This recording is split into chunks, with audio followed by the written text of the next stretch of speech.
Assalamualaikum warahmatullahi wabarakatuh. Kita bertemu lagi sambungan penjelasan saya ke atas buku saya sendiri, Panduan Akidah dan Ibadah Ketika Sakit. Tuan-tuan dan puan, sekarang kita masuk dalam bab berpuasa ketika sakit, di mana saya rasa agak ramai yang tahu bahawa antara kemudahan dalam Islam ini ialah bagi orang yang sakit, dia diberi kelonggaran untuk berbuka puasa. Dan jika sakitnya itu berterusan, hari-hari seterusnya pun dia tidak perlu berpuasa. Apakah dalilnya? Mari sama-sama kita rujuk dalam ayat yang biasa dibaca ketika menghampiri bulan Ramadan, dalam bulan Ramadan, ya, yakni surah Al-Baqarah.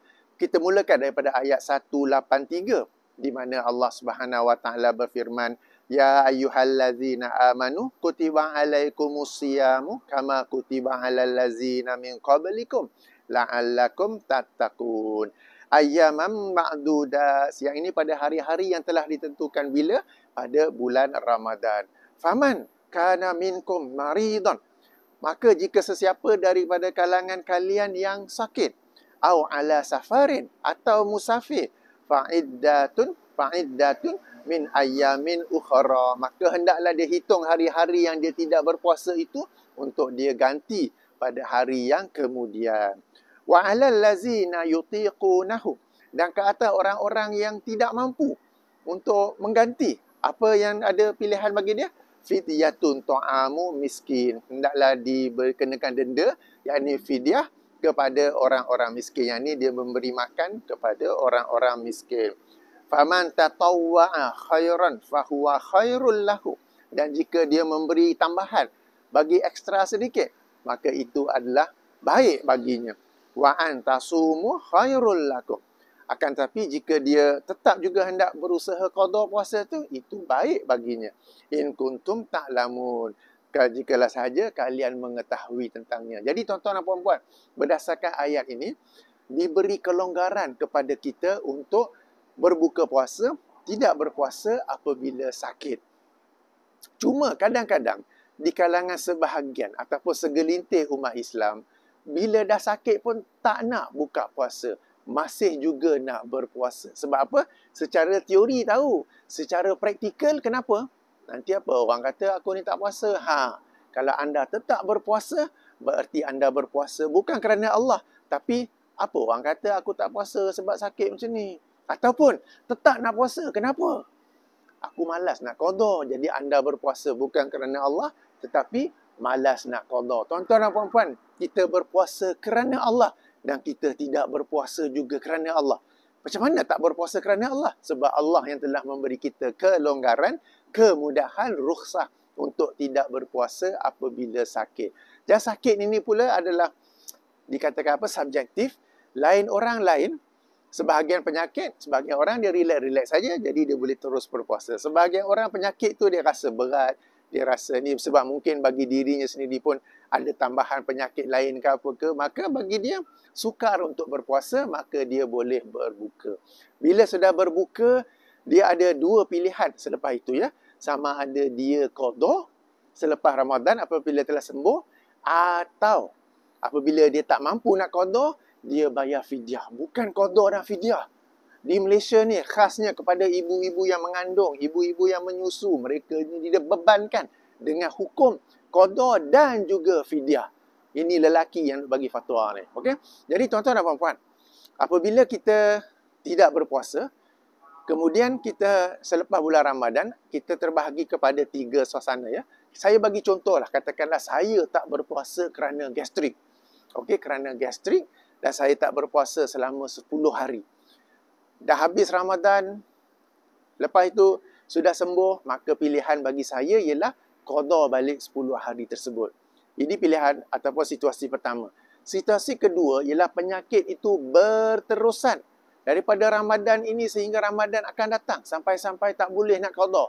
Yang ini saya bagi contoh, katakanlah saya mengalami gastrik yang kronik, yang berterusan, yang berterusan kena makan ubat ke apa ke, yang kalau saya cuba puasa akan gastrik balik. Cuba puasa pagi, tengah hari dah gastrik balik. Dan ini berterusan. Okay? Sebagai contoh, berterusan. Jadi tak boleh nak qada. Saya masuk dalam kes tak mampu nak qada. Apa pilihan bagi saya? Tak payah qada, tak apa. bayar fidyah. Yang ini memberi makan orang miskin. Apa pula kadar nak bagi makan orang miskin tu? Tak payah duk menyusahkan diri dengan formula-formula yang pelik-pelik, yang teruk-teruk tu. Ikut apa kadar kebiasaan anda makan. Saya suka makan kedai mamak. Restoran mamak dengan kuah kari banjir campur-campur tu kan. Purata nasi, sayur, ayam, RM8. Okey? Dan Allah berfirman, kalau kita bagi ekstra, itu baik untuk kita. Tak apa. RM10 lah saya kira senang. Dan katakanlah saya tak puasa sebulan sebagai gastrik kan. Sebulan. So, RM10 kali 30 hari, RM300. Bagilah fidyah RM300. Yang ni makan kepada orang miskin. Semudah itu saja tuan-tuan dan puan-puan. Tak payah pergi telefon Jabatan Agama. Tak payah pergi kira RM3.42 kali 8 hari. Betul apa? Why you make things so difficult? Alright. Jadi kes pertama, selepas Ramadan sudah sembuh, boleh qada, maka hendaklah qada. Kes kedua, selepas Ramadan, penyakit masih lagi berterusan, tak boleh nak qada, maka pilihan ialah fidyah, memberi makan kepada orang miskin. Apa kadarnya? Kadar yang kita biasa makan. Setengah orang tu hari-hari dia makan wagyu steak. Hari-hari dia makan RM150 punya steak. Okey, tak apa, dia bayarlah ikut kadar tu, ikut kadar kebiasaan orang tu makan. Okey, saya punya kadar kebiasaannya restoran mamak ataupun restoran yang biasa-biasa RM8. Paling-paling kita bagi lebih sikit RM10 sebagai contoh. Kes ketiga. Selepas Ramadan itu dia kadang sakit, kadang okey. Kadang sakit dia datang balik, kadang okey. Jadi kalau dia macam itu, kalau dia dapat qada, maka lebih utama. Katakanlah gastrik, kes gastrik tadi. Tapi kalau saya puasa 30 hari direct nak qada, dia akan gastrik balik. Tapi 1 minggu saya puasa 2 hari. 1 minggu saya puasa 2 hari. Dan di perut tu dia boleh cover lah sikit. Dengan campur ubat yang sedang ambil ke apa ke. Maka dalam kes ketiga ini, di mana anda masih boleh cuba untuk qada, maka qada puasa itu adalah lebih baik daripada membayar fidyah berdasarkan rangkap wa antasumu khairul lakum. Dan jika kamu berpuasa, maka itu lebih baik bagi kamu. Jadi tuan-tuan dan puan-puan, ini ya tentang puasa dalam bulan Ramadan ini. Kita ulangi sebagai kesimpulan, kemudahan Islam untuk berbuka puasa dan tidak berpuasa, maka ambillah kemudahan ini. Jangan anda berpuasa juga padahal diri anda memang sudah layak.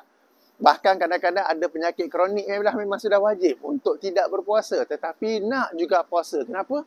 Nanti apa kata orang. Jadi anda berpuasa bukan kerana Allah, tapi kerana apa kata orang. Nanti malas nak qada. Jadi anda berpuasa bukan kerana Allah, tapi kerana malas nak qada.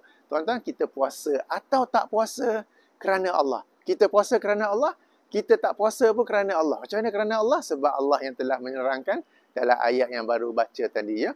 Kemudian qada bila dah habis Ramadan itu, sama ada kita qada ataupun bayar fidyah. Bukan dua-dua sekali. Bukan dua-dua sekali, bukan dua-dua sekali. Ini saya nak kena tekankan. Sebab qada bagi yang tidak mampu, bayar fidyah. Dan fidyah itu semudah kebiasaan kita. Kita makan berapa kadar kalau ikut wang ringgit, dan kita boleh bagi orang miskin mengikut kadar tersebut. Namun jika kita masih ada kemampuan untuk qada puasa, itu lebih baik berbanding membayar fidyah. Moga-moga dapat membantu ya dalam isu berpuasa ketika sakit. Dan bulan Ramadan pun sudah hampir sekarang ini ya. Moga-moga membantu. Subhanakallahumma wa bihamdika asyhadu an la ilaha illa anta astaghfiruka wa atubu ilaika. Assalamualaikum warahmatullahi wabarakatuh.